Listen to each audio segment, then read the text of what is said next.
안녕하세요. 저는 30대 후반의 남자입니다. 제게는 너무나도 비참하고 원통스러운 일이 있습니다. 그동안 누구에게도 말하지 못했고 저 혼자서만 쏘가리하면서 끙끙 앓고 있었습니다. 하지만 많은 분들이 보고 계신 이곳에 제 고민을 말씀드리면 조금이나마 제 마음을 털어낼 수 있지 않을까, 혹은 조언을 얻을 수 있지 않을까 하는 마음으로 사연을 보내게 됐습니다. 지금부터 제 인생 모조리 박살나게 만든 이야기 털어놓을게요. 제 부모님은 젊은 나이에 저를 낳으셨습니다. 어머니가 20살이셨고 아버지가 21살 때 저를 낳으셨다고 하더군요. 원래는 그때 당시 밤낮으로 바쁘게 장사를 하고 있던 시기여서 저를 의도적으로 낳으려고 했던 건 아니었다고 합니다. 그렇게 계획도 없이 갑작스럽게 저를 임신하셨고 저를 낳게 되었습니다. 저는 바쁜 부모님을 대신해 어릴 때부터 성인이 될 때까지 할머니 손에서 자랐습니다. 그래서 저는 부모님보다는 사실 할머니를 부모님처럼 모시며 커왔었고, 제게는 누구보다도 부모님 두 분의 사랑이 애틋했습니다. 그나마 어머니는 최대한 시간을 내서 저와 놀아주셨지만 무뚝뚝한 아버지와는 일반적인 가정에 비하면 조금은 더 어색한 사이였죠. 게다가 부모님과 제 나이 차가 많이 나지 않다 보니 학창시절에 어딜 가서 제 나이 듣고 부모님 나이 들으면 다들 놀라워하시곤 했습니다. 그때입니다. 젊은 부모님을 가지고 있다는 게 이런 비극의 시초가 될 줄은 꿈에도 생각하지 못했습니다. 아무쪼록 저는 고등학교를 졸업하자마자 우연치 않게 아는 분의 소개로 배시를 시작하게 됐습니다. 제 직업의 특성상 한 번 배를 타고 바다를 나가면 짧게는 3개월 정도 걸렸고 길게는 반년 이상 바다에 나가고는 했습니다. 그리고 육지로 들어와봤자 보통 짧게는 2주 안팎으로 머물렀고 길게 있어봤자 2달 정도만 쉬다가 다시 바다로 나갔습니다. 이러한 부분들이 조금은 힘들 때도 있었지만 사람은 익숙함이 무섭다더니 계속해서 하다 보니 힘든 것도 잘 모르겠더라고요. 그렇게 남들과는 다른 생활을 극복하면서 지내다 보니 어느새 제가 타는 배 안에서의 직급도 차츰 올라갔고 연봉도 대기업 연봉 부럽지 않게 벌어서 만족하고 있었습니다. 내성적인 성격이었기에 가끔씩 육지로 내려와도 연애할 생각도 크게 나지 않았고 긍정적으로 생각하려다 보니 제 나이대 친구들보다 돈을 훨씬 많이 버니까 그게 마냥 좋았죠. 아무쪼록 월세를 내면서 살 바에는 돈을 꼬박꼬박 모으자고 생각해서 적금을 넣었고 나머지 남는 돈은 부모님께서 사시는데 보태어 쓰시라고 용돈을 보내드렸습니다. 그렇게 시간이 흘러가다 보니 제 나이도 어느덧 20대 중반이 되었습니다. 처음에는 일도 힘들고 생활에 익숙하지 않았던 터라 여자 생각은 전혀 나지 않았는데 일은 눈 감고도 할 정도로 익숙해져 갔고 모아놓은 돈만 많이 쌓여가다 보니 그때부터는 많이 외로워지더라고요. 그래서 저는 친구를 통해 소개팅 좀 시켜달라고 하게 됐습니다. 그렇게 육지로 들어올 때마다 소개팅을 받았죠. 근데 항상 문제가 되는 건 다름 아닌 제 직업이었습니다. 항상 데이트를 즐겁게 하다가도 제가 일하는 방식을 들으면 하나같이 여자들은 기겁을 하더라고요. 이해가 되지 않는 바는 절대 아니죠. 한번 육지로 와봤자 길어야 2달만 머무르다 헤어지고 바다로 나가면 길게는 반년 이상을 보내다 오는데 어찌 보면 기약 없이 이런 만남을 이어가야 하는데 문제가 아닐 수가 없었죠. 심지어 군대는 2년 정도만 기다리면 차라리 끝이 있었지만 저는 제 직업을 포기하지 않는 이상 끝이 나지 않는 거였기에 그렇게 기겁하는 모습을 이해했습니다. 그렇게 저는 매번 소개팅에 실패를 하다 보니 아버지께서 보다 못했는지 갑자기 제게 소개를 받아보겠냐고 하시더라고요. 지인분 딸인데 아주 참하고 마음씨도 예뻐서 연락처를 물어놨다고 하셨습니다. 그래서 저는 넙죽 소개를 받겠다고 말씀드렸고 만나게 되었습니다. 처음 만난 그 여자는 아버지의 말대로 외모도 참했고 성격도 좋았기에 저는 첫눈에 반하고 말았습니다. 그래서 기존에 소개받던 여자들과는 달리 이 여자와는 꼭 연애를 하고 싶다란 생각이 컸었죠. 그래서 무식하고 이상해 보일 건 알았지만 제 통장부터 깠습니다. 저는 직업이 남들과는 달라서 제약이 있는 부분도 있지만 나중에 제 가족 다 먹여 살리고 싶어서 이렇게 열심히 일하고 있다고 했습니다. 그러자 그 여성분은 갑자기 웃으시더라고요. 비웃는 게 아니라 첫 만남의 통장을 보여주는 제 모습에 갑자기 너무 귀엽고 웃겨서 웃었다고 했죠. 그 순간 저는 이 여자의 행동을 보고 마음속으로 그린라이트인가? 라는 생각이 들었습니다. 그래서 저는 더 침착하고 조심스럽게 말했습니다. 제가 바다로 나가고 육지에 머무르는 그런 기간들에 대한 얘기부터 시작해서 이것저것 많은 대화들을 나누었습니다.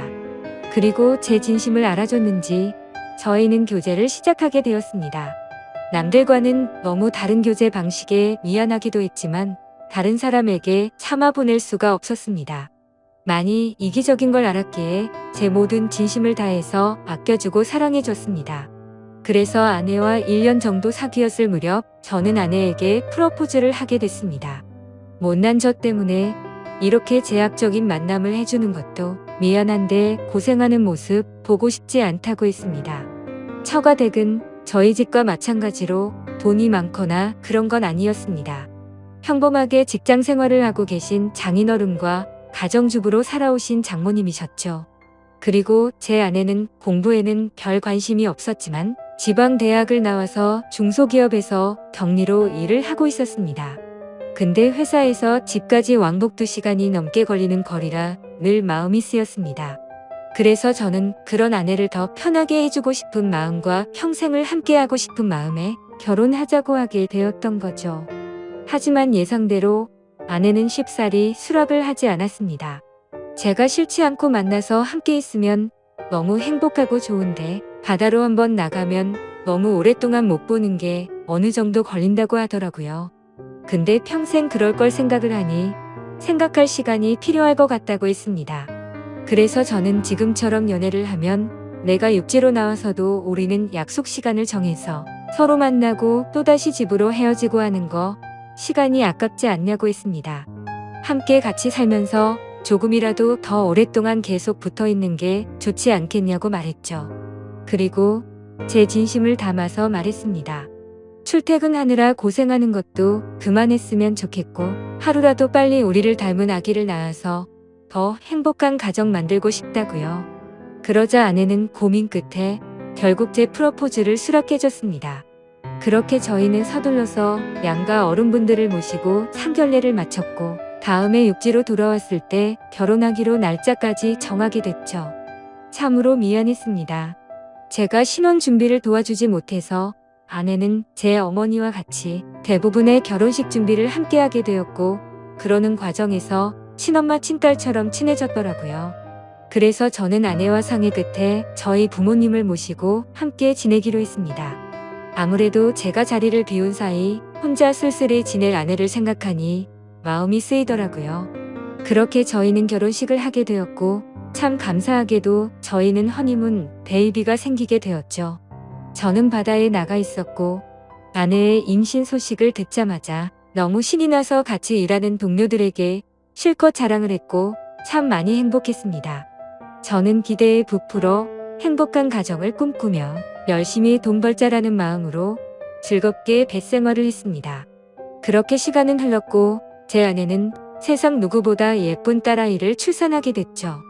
정말 어릴 적부터 꿈꾸던 가정을 만들고 있는 것 같아서 눈물나게 행복했고 제 인생에 아내와 딸만 있으면 그 어떤 일도 다 할 수 있겠다고 생각했습니다. 그리고 앞으로 아이가 생겼는데 분가를 하는 게 좋을지 물었습니다. 아내는 제 말처럼 혼자 지냈으면 무섭고 외로웠을 것 같다며 부모님과 지내는 게 지금은 생각보다 좋다고 만족해 하더라고요. 저희 부모님도 아내가 참 예쁘고 일도 잘해서 너무 사랑스럽다고 칭찬 일색이셨고 같이 지내면서 손주도 보면 좋을 것 같다고 하셨습니다. 그렇게 저는 모든 것이 다 완벽하다고 느끼고 있었습니다. 하지만 그 완벽한 날들은 오래가지 못했습니다. 정말 슬프게도 제 어머니가 갑작스럽게 교통사고로 돌아가셨습니다. 길을 가다가 급히 무단횡단을 하시다가 달려오던 차에 치여서 세상을 떠나시게 된 거죠. 그때는 어머니를 잃은 슬픔에 잠겨 다른 생각들은 전혀 할 수가 없었습니다. 그로 인해서 앞으로 벌어질 비참한 비극은 생각조차 못했습니다. 어머니를 잃은 슬픔에 잠시 일을 쉬었고 저는 다시 저희 가정을 먹여 살리기 위해 다시 배를 타기 시작했습니다. 그래서 그날부터 저희 집에는 제 아버지와 아내 그리고 딸아이만 있었죠. 어머니를 잃게 됐지만 아버지는 생각보다 괜찮으셨고 제 아내는 우울 증세가 올 정도로 많이 슬퍼했습니다. 친엄마처럼 따르고 지냈었기에 정말 많이 힘들어 하더라고요. 그래서 저는 아내가 걱정되어서 시간이 날 때마다 연락을 했고 아내는 걱정 말라며 괜찮게 지낸다며 시아버지 또한 잘 지내고 있다고 하더군요. 그런 모습에 저는 점점 아내의 우울 증세가 나아지고 있구나 하고 안심을 했습니다. 그렇게 제 어머니가 떠나가신 지 1년이란 시간이 지났습니다. 제가 다시 바다로 떠난 지 얼마 안 되어서 아내는 임신을 했다고 연락이 왔습니다. 그때도 첫 아이를 가졌을 때처럼 저는 정말 미친 듯이 기뻤습니다. 하늘나라로 가신 어머니가 저희 슬프게 지내지 말라고 선물로 아이를 보내줬다고 생각했습니다. 그날은 어머니 생각이 더 많이 나서 눈물로 밤을 지새웠던 것 같아요.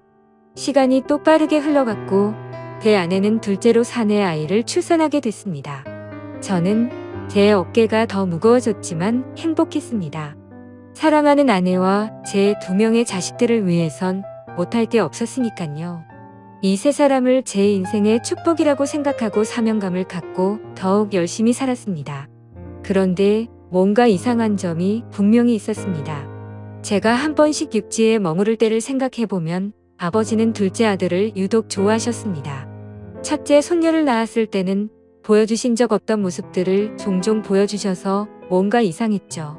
손녀 때는 그냥 좀 시큰둥 하시던 분이 둘째는 너무 사랑스럽게 대하시기에 저는 단순히 딸이 아니라 사내 아이라서 저렇게 좋아하시는 건가라고 생각했었습니다. 그러던 어느 날 제 인생에서 가장 비참하고 충격적인 순간의 날이었습니다. 날씨가 좋지 않은 바람에 저희는 예정보다 일찍 하선을 하게 되었습니다. 그래서 깜짝 놀래켜주고 싶은 마음에 미리 연락 없이 즐거운 마음으로 집으로 향했죠. 그때 시간은 한창 아이들이 유치원에 가 있을 시간이었습니다. 저는 저를 보고 반가워할 아내를 상상하며 현관문 비밀번호를 누르고 들어갔습니다. 그런데 뭔가 느낌이 쎄하더군요. 문을 열자마자 아내가 반가워하면서 뛰쳐나올 거라 생각했는데 아무 말도 없이 안방에서 조용한 인기척만 들리더군요. 아, 설마 아내가 딴 남자와 불륜 짓을 하는 건가라는 생각에 극도로 심장이 쿵쾅거렸습니다. 불길한 예감을 안고 그대로 신발도 벗지 않고 달려 들어가서 안방 문을 벌컥 열었습니다. 아니다 다를까. 불길한 제 예감은 적중했고 제 예상대로 아내는 바람을 피우고 있었습니다. 근데 더 충격적인 건 진짜 상상조차 못한 현장을 목격했기 때문이죠. 저는 아내가 바람을 피워서 다른 남자를 집안에 끌어들였구나 생각만 했지 제 아내와 함께 있었던 상대가 제 아버지일 거라고는 감히 상상조차 하지 못했습니다. 안방문을 여니 아버지와 아내는 다급하게 옷을 입고 있었고 저와 눈이 마주쳤는데 저는 정말 어떤 심정이 들었을까요? 너무 충격을 받은 저는 그 자리에서 주저앉았습니다. 생전 처음 알았습니다. 사람이 얼마나 충격을 받으면 주저앉는지를 말이죠. 멍하니 넋 없이 아무 말도 못하고 있었습니다. 조금 뒤에 아버지라는 가면을 쓴 그 인간은 아무 말도 안 하고 도망치듯이 집 밖으로 나가버리더군요. 그리고 제 아내는 옆으로 다가와서 미안하다며 한 번만 용서해달라고 빌고 있는데 그때 기분은 너무 불쾌해서 목소리조차 듣기가 싫더라고요. 제 옆에서 울면서 아내는 제게 말했습니다. 시어머니가 돌아가시고 너무 우울해서 매일같이 너무 슬펐다고. 근데 제가 옆에 없으니까 병원까지 다닐 정도로 심해졌답니다. 그렇게 외로움이 극에 달했을 때 아내는 시아버지와 매일같이 술을 마시게 됐고 어느덧 술 기운에 자신도 모르게 실수를 하게 되었고 그 이후로는 누가 먼저라고 할 것도 없이 자연스럽게 이런 관계가 됐다고 했습니다. 당연히 이런 말도 안 되는 상황이 잘못된 건 알고 있었고 잘못된 상황을 바로 고쳐보려고 노력을 해봤었답니다. 하지만 아무리 노력해봐도 이미 엎질러진 물은 수습이 되지 않았다네요. 그래서 아내에게 언제부터 이런 짓거리를 했냐고 물었습니다. 시어머니 돌아가시고 6개월 정도 지나서부터였다고 하더군요. 정말 피가 거꾸로 솟는 듯한 기분이 들었고 그 말을 듣자마자 순간적으로 불안한 생각이 스쳐 지나갔습니다. 왜냐하면 아버지가 둘째 아들만을 유독 특별하게 아끼던 모습들이 떠올랐기 때문이죠. 저는 앞뒤 가릴 거 없이 직설적으로 물었습니다.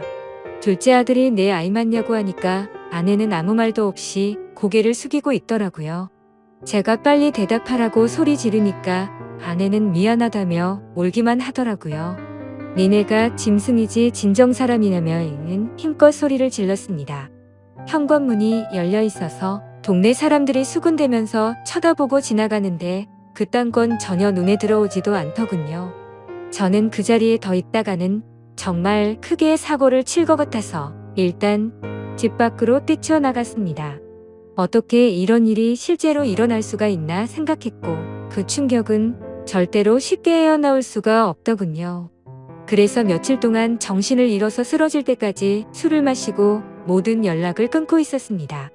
그 힘든 와중에도 어떻게 해야 하나 현실적인 생각들을 하게 되더라고요. 이혼을 한다고 하더라도 제가 현실적으로 아이를 혼자 키울 수도 없는 상태였고 그렇다고 배운 게 이것밖인데 지금 하고 있는 직장을 그만둘 수도 없지 않나 생각했습니다. 게다가 제 아내가 몰래 만나던 남자가 무려 제 친아버지입니다. 사실 지금도 아버지라고 적지만 그런 관계라는 게 역겨울 뿐입니다. 아무튼 아버지라는 그 인간은 그날 집 밖으로 나가고 주랭랑을 쳤는지 지금 이 글을 쓰는 순간까지 그날 이후로는 단 한 번도 보지 못했죠. 결국에 며칠 동안 정신없는 시간을 보내다가 역겨운 마음에 차마 돌아가기 싫었지만 현실적인 문제들을 안고 집으로 들어갔습니다. 저를 보자마자 아내는 순식간에 달려와서 베개 무릎을 꿇고 빌었습니다. 제발 한 번만 용서해달라며 시아버지와 그러한 사실들이 동네방네 밝혀지면 다시는 도저히 살아갈 자신이 없다고 하더군요. 두 번 다시 이런 일 없을 테니까 용서해달라고 빌었고 현실적으로 제가 어떻게 할 방법이 없으니 일단 당장은 그냥 대충 알겠다고 말했습니다. 사실 그날 이후로 말도 잘 섞지 않았습니다. 말만 용서를 한다고 한 거지 어떻게 용서가 될까요? 아무튼 이제는 제 아들인지 알았던 그 아이는 아들인지 형제인지 알 수가 없는 말도 안 되는 개족보가 되었습니다. 하지만 아무리 괜찮은 척 해가면서 억지로 테이프질을 한다고 이게 메워질까요? 그날 이후 저는 심각할 정도로 위처증이 걸린 것 같았습니다. 하루라도 아내와 연락이 안 되면 극도로 불안해지고 초조해져서 미쳐버릴 것 같더라고요. 그때부터는 제 생활은 엉망진창이 되었고 일상이 파괴되다시피 했습니다. 배를 타고 나가서도 일도 손에 안 잡히고 그때의 역겨운 상상들이 떠오르고 도저히 버틸 수가 없겠더라고요. 결국 끝내 저는 정신과까지 다니면서 약을 먹고 치료를 받았죠. 병명은 공황장애와 폐쇄공포 등까지 겹쳐서 생겼다고 하더라고요. 그래서 저는 그날 이후 제가 애착심을 갖고 일하던 배실을 그만둘 수밖에 없었습니다. 그렇게 결국 배실을 그만두고 먹고는 살아야 했기에 관련 업종의 직업에 취직했고 예전과는 비교도 안 되는 부족한 월급을 받으면서 집으로 들어가 살게 되었습니다. 하지만 지금 생각해보면 제 스스로도 이상하다고 느낄 만큼이나 정신적인 압박감이 심했던 것 같습니다. 아내와는 하루가 멀다 하고 매일 같이 싸우기 바빴습니다. 그리고 제정신을 유지하는 게 싫어서 퇴근하면 항상 술을 취할 때까지 마셔댔죠. 그런 관계를 지속해오다 보니 결국 아내도 참고 참다가 결국 이혼을 하게 되었습니다. 아이들은 아내가 데리고 살기로 했고 저는 너무 괘씸한 아내에게 양육비는 1년치만 주겠다고 했더니 아내는 아무 말도 하지를 못하더군요. 그렇게 저희는 이혼을 하게 되었고 벌써 2년이라는 시간이 지났습니다. 한때는 아버지였던 그 인간은 혹시나 아내한테 찾아가는 거 아닌가 싶어 몰래 아내를 뒤따라 다녀보기도 했지만 그런 건 아닌 것 같았습니다. 이제는 그 인간이 죽었다고 하더라도 전혀 슬플 것 같지도 않고 평생 보고 싶은 생각이 단 1%도 없습니다. 요즘에는 알고 보니 제 아내였던 사람은 아이들 키우느라 일을 하는데 형편이 너무 어려워서 말이 아니라고 하더군요. 지금은 시간이 지나가다 보니 조금은 신경은 쓰이기도 하고 이렇게 제가 행복하게 생각했던 가정이 무참히 끝나버리는 게 맞나 싶기도 합니다. 근데 그런 생각이 들면서도 제 아버지란 인간과 함께 했었던 아내를 죽을 때까지 잊을 수가 없을 텐데 섣불리 판단하는 게 절대로 안 되네요. 여러분들이라면 어떻게 하실 것 같나요? 저보다 인생 경험도 많으시고 훌륭한 분들이 많으실 것 같아서 여쭤보고 싶습니다. 댓글로 생각을 남겨주시면 제가 어떻게 결정할지 큰 도움이 될 것 같습니다. 감사합니다.